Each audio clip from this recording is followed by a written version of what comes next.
The warm glow of candlelight danced across the polished tables, casting long, flickering shadows against the walls of Ambrosia, one of the most exclusive spots in Beverly Hills.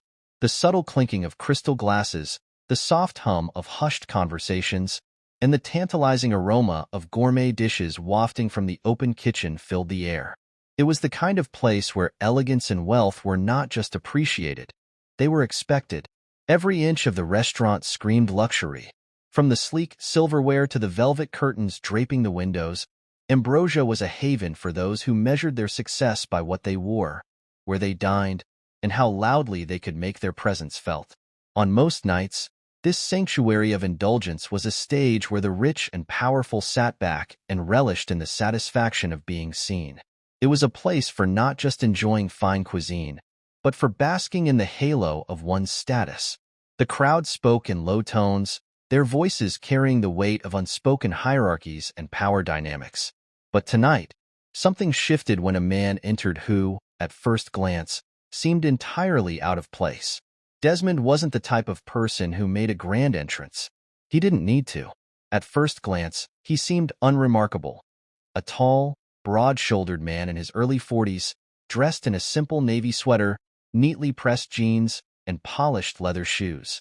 His appearance was polished, yet understated. Nothing like the designer suits and glamorous evening gowns that surrounded him. In a room full of opulent ensembles, Desmond's modest attire seemed almost deliberate, yet there was an undeniable confidence in the way he carried himself. He moved with a quiet assurance that seemed to draw attention, though for all the wrong reasons. As Desmond entered, the murmurs of the room shifted. A few heads turned, their eyes lingering just a moment too long. Some patrons exchanged quick, judgmental glances, the silent question hanging in the air. Who was this man, and how did he think he belonged here? Others whispered behind their hands, their lips curling into half-concealed smiles. Despite it all, Desmond remained unbothered, his face calm and composed. He had been in situations like this before, times when people judged him before truly seeing him, but he didn't let it faze him. He simply kept walking, his steps measured and deliberate, like a man who knew exactly where he was headed.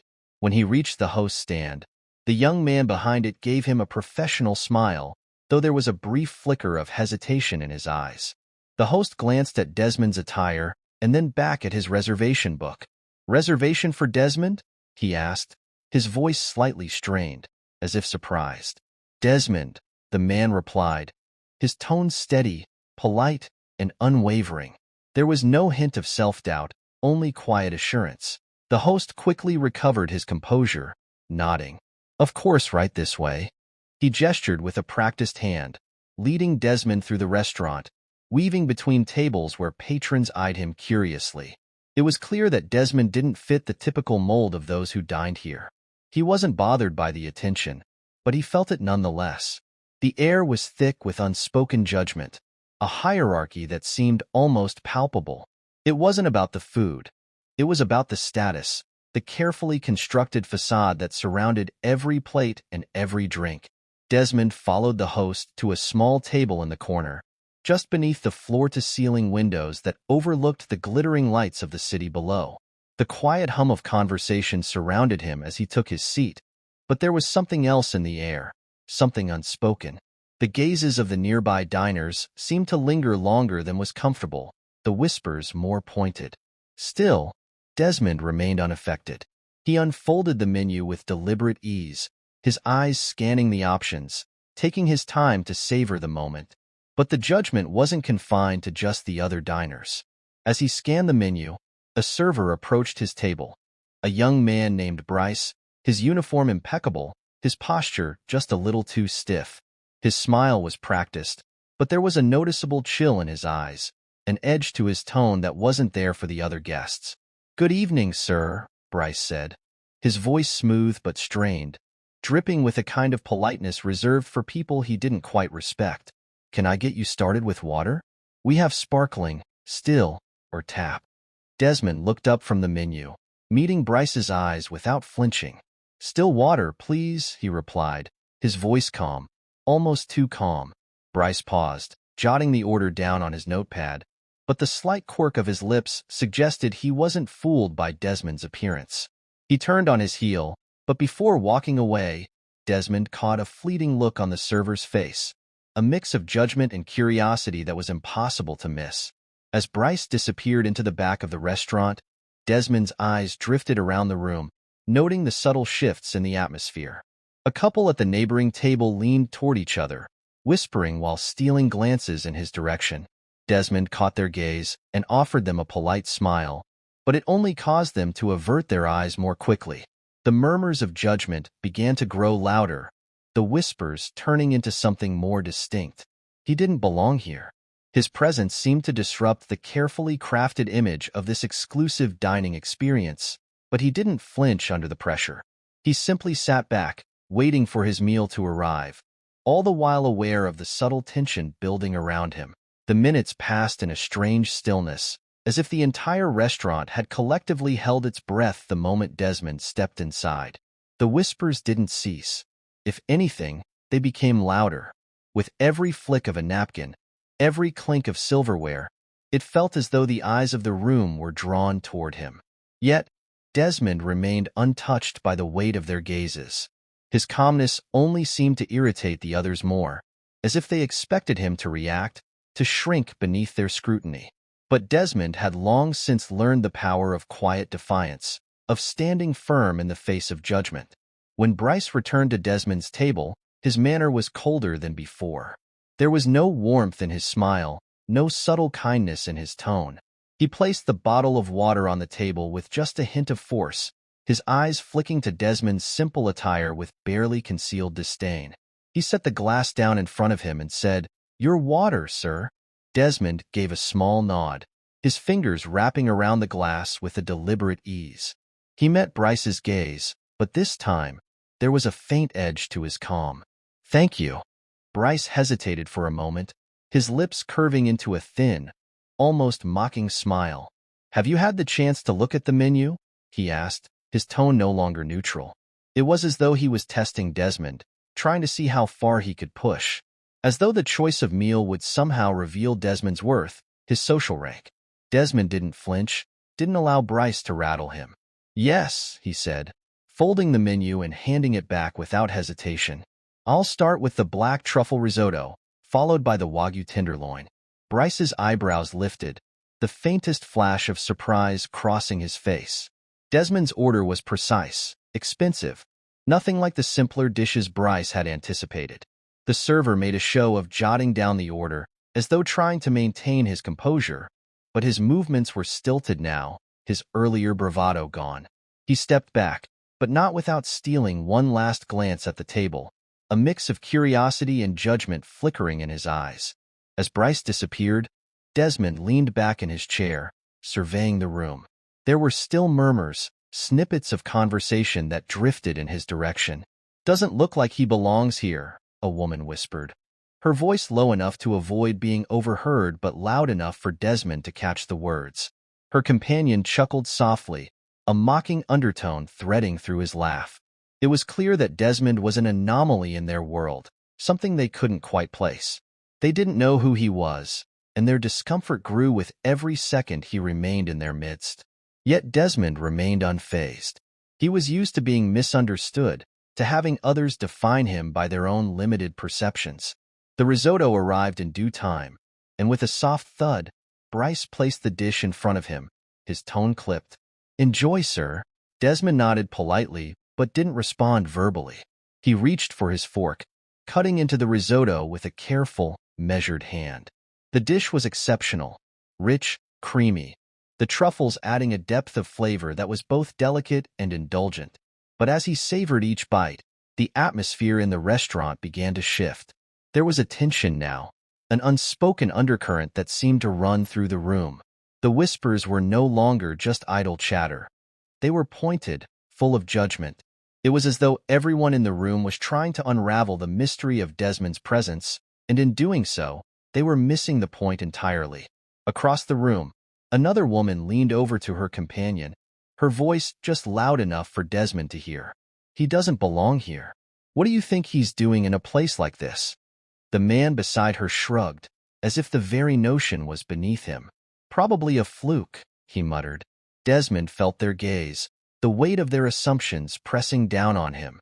But he didn't flinch. He simply ate his meal, his movements deliberate, composed. He could almost feel the impatience of the room, the silent question they all wanted to ask. Who is this man, and why is he here? As the evening wore on, the tension in the air only grew. Desmond's every movement seemed to be scrutinized, analyzed, as if every piece of his behavior was a clue to unraveling his story. When Bryce returned with the main course, the server's attitude was more pronounced. He placed the Wagyu tenderloin in front of Desmond with exaggerated care, his hands lingering just a moment too long. There was a flash of something, maybe jealousy, maybe disdain, in his eyes, but it was quickly masked with forced professionalism. "Your Wagyu tenderloin, sir," Bryce said, his voice carrying an almost sarcastic edge. "I trust you'll find it worth the price." Desmond met his eyes steadily, a slight smile playing on his lips. "I'm sure I will," he replied calmly, cutting into the steak with the same deliberate precision that had characterized his every movement that evening. His composure seemed to irritate Bryce further, who lingered near the table for far too long, his posture stiff with barely concealed frustration. Nearby, a man at another table leaned back in his chair, openly staring at Desmond, as though trying to piece together some puzzle he couldn't quite solve. The curiosity in the air was palpable now. The room, once full of quiet judgment, had shifted into a state of near suspense. Desmond was no longer just the man who didn't fit. He had become a mystery, a question mark that everyone was desperate to answer. But Desmond remained a picture of composure, unaffected by their stares. It wasn't until Bryce returned a third time that the true weight of the situation began to reveal itself. He held the dessert menu in his hand, his body language stiff, as if this was the moment where everything had to come to a head. "I'd recommend the sorbet, sir," Bryce said, his voice tight. "It's light and refreshing." Desmond raised an eyebrow, a small flicker of amusement passing across his face. "Actually, I'll have the Grand Marnier soufflé," he said, his voice as calm as ever. He handed the menu back without hesitation, as though Bryce's opinion on what he should eat didn't matter in the slightest. Bryce's smile faltered for a moment, a brief moment of vulnerability that Desmond caught with sharp eyes. He took the menu and walked away, but not without glancing back at the table, his expression shifting into something more nervous. Desmond could see it in the way he carried himself now. The air of arrogance that had initially defined Bryce was slipping away, replaced by a visible discomfort. The soufflé arrived minutes later, the final course of a meal that had been laced with tension and judgment. As Bryce set the dish in front of Desmond, his forced smile seemed to betray him. "Bon appetit," he said, his tone almost biting. But Desmond didn't respond. He simply took his time, savoring the dessert, enjoying the rich, delicate flavors of the soufflé. He wasn't here for the food, not really. He was here for something much deeper, something that only the sharpest of observers would notice, something that would change everything when the truth finally came to light. The moment had arrived. The tension in the restaurant was so thick that it felt as if the entire room was suspended in time. Desmond's quiet presence had become the epicenter of a storm, one that no one in the room could quite predict or understand. The diners had made their judgments, whispered their opinions, and dissected every detail of his behavior. Yet, no one could have anticipated the revelation that was about to unfold.